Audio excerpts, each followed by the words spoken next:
As you've seen over the past few mini lectures, the cell membrane is really important. It's responsible for selective uptake, it's responsible for maintaining the cell shape.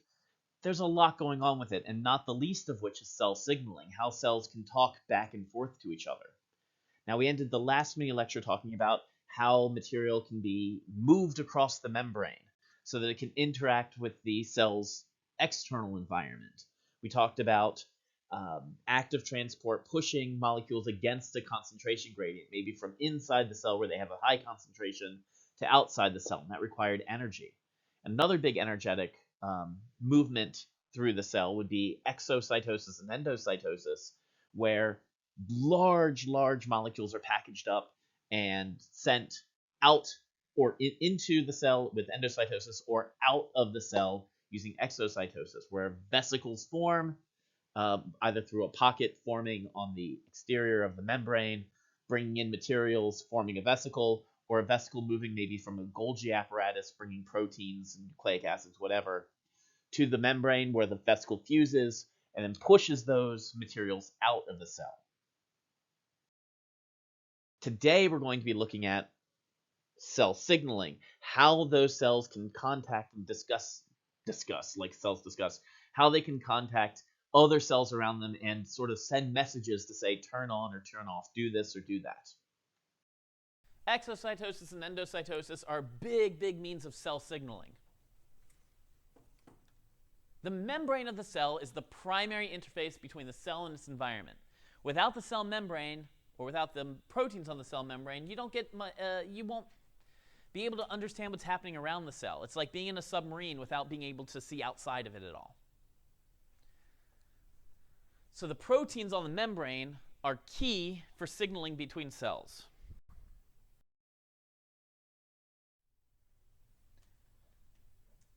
There are 5 ways I want you guys to understand about signaling in cells. Now, signaling is important because without signals, your cells would not be able to have coordinated responses. It's like each is on their own. You could have dissolved molecules passing through junctions, direct contact between membrane-bound proteins, paracrine signaling, synaptic signaling, or endocrine signaling. We're going to go through each individually. So first, the local ones. Your cells can signal each other through junctions. Remember desmosomes, gap junctions. You can get molecules from one cell into the next. But they have to be cells that are right next to each other, thus local. So this is direct sending of molecules between the cytosol. Yeah, junctions are where they meet. So you have gap junctions, desmosomes, and tight junctions. Tight junctions are sort of rivets. They hold it together. Those gap junctions allow for cytoplasm to flow evenly and smoothly.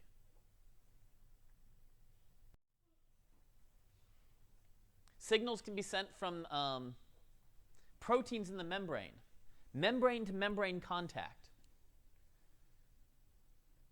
If you put a cell, it's like the cell is putting out little flags, and the cell next to it is close enough to read the flags. So their membranes are interacting. You might have what's called paracrine signaling, which is very similar to synaptic signaling. With paracrine signaling, you've got a cell secreting molecules through the membrane. So the Golgi apparatus is packing up these molecules, sending them out to the membrane, and then releasing them. Those molecules can then bind to receptors on the other cells. This is also known as the mediated cell response, receptor-mediated response. These are the 5 ways for Cells to signal, yeah. So this doesn't, though, travel very far. It only really affects the cells surrounding that cell.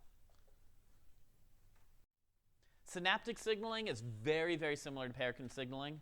The difference is you're using neurotransmitters that are created in the Golgi apparatus. For those of you who have taken psychology before, these are probably familiar. So what will happen is you're going to have neurotransmitters created in the Golgi. They're packed down, and they're sent out to an immediately adjacent cell that will then absorb those transmitters, or those transmitters will bind to the outside of the cell, causing a chain reaction inside that second cell. So those 4 types of communication are local. They do not affect cells away from this originating cell. It's like when you're yelling, you can only yell so far, which is creepy now that I say it, but you know, yeah. Everything up to this is local.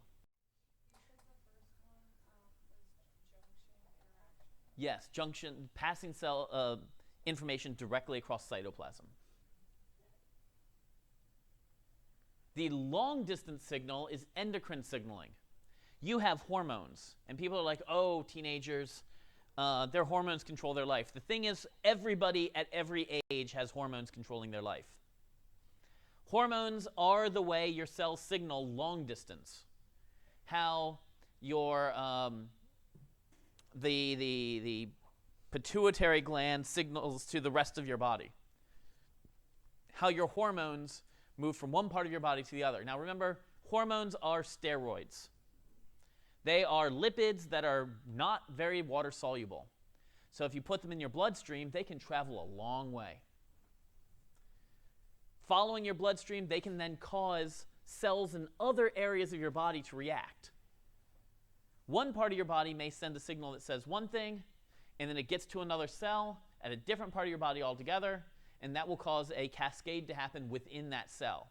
That may need to lead to local signaling of the other cells around it. So those are 5 big ways of signaling. Endocrine signaling. Long distance.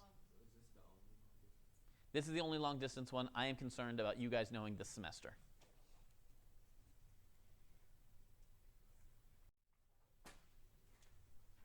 So that's how we get the signal out. Now we need to have a reaction of the cell to the signal. So you're going to have a reception, transduction, and response. 3 stages. You've got to receive the signal, change the signal a little, and then respond to the signal. So step 1 is reception. You get a signal molecule that a cell recognizes. Maybe it binds to a receptor, and the cell's then able to say, hey, there's a signal and it means something. So you receive the signal. Step 2, you transduce the signal. It's slightly modified, so it causes a chemical reaction to happen. Here we've got a signal coming in and binding to a receptor. So that's reception. Then something's going to happen in here that's going to produce messages inside of the cell.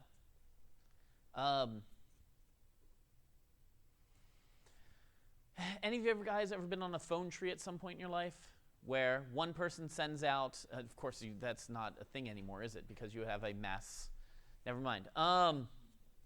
Okay. Have you ever gotten a signal from somebody that caused you to do a whole bunch of different actions? I don't know. You got a call from your parents that say you have to babysit your brothers and sisters. If that happens, you get the signal. The signal is, you receive the signal from your parents. That signal was, go take care of your brothers and sisters. That causes several more things to happen. You need to start preparing to do things. Start preparing dinner. Start, I don't know, making sure they don't cry because now you're in charge. All sorts of things. You've got to change the signal into something that the cell understands. And that leads to a final response, what the cell actually does. So you get the signal, reception, transduction, changing the signal into something the cell understands, and then a response from the cell that then could lead to more signals being sent to other cells and more things happening. That's called a signal cascade, but we're not getting into that. Wow, that membrane is kind of a big deal, right? It's involved in all of these different processes, and it's the cell's primary interface with its environment. It plays a critical role in signaling between cells, intercellular communication. They can communicate locally with other cells around them by simply dumping signal proteins or signal molecules into their surrounding environment. They may be able to get signals through passing these same signal proteins not just into their environment, but maybe directly through a cell junction into a neighboring cell. There's a lot of different ways cells can reach out to the cells immediately surrounding them. Cells will engage with cells that are far away, if it's a multicellular organism, using long-distance communication like hormones. For us, our endocrine system really will coordinate that aspect. Cellular communication itself is relatively simple to describe. It's a three-step process. You receive a signal, you change that signal into something the cell can understand, and then the cell will respond to the signal. There'll be some sort of response. And usually it's a much larger than a single one event happening, but multiple events happening throughout the cell at the same time. So there we go. Cell communication. These content review questions are there to really focus your studies, to make sure that you're honing in on what I thought was important from this lecture, not that any of it's unimportant. In the next group of lectures, we're going to be looking at cell metabolism. So how is it that the cell is able to grow? How does it break materials down? We're going to look at anabolism, anabolic reactions that we've already sort of talked about with dehydration, synthesis, or condensation reactions. We're going to pair those with hydrolysis reactions, figure out how the cell can make these reactions happening with the least amount of energy possible. It's going to be a great time. What can I say? Metabolism's awesome. Stay tuned. We're in it next.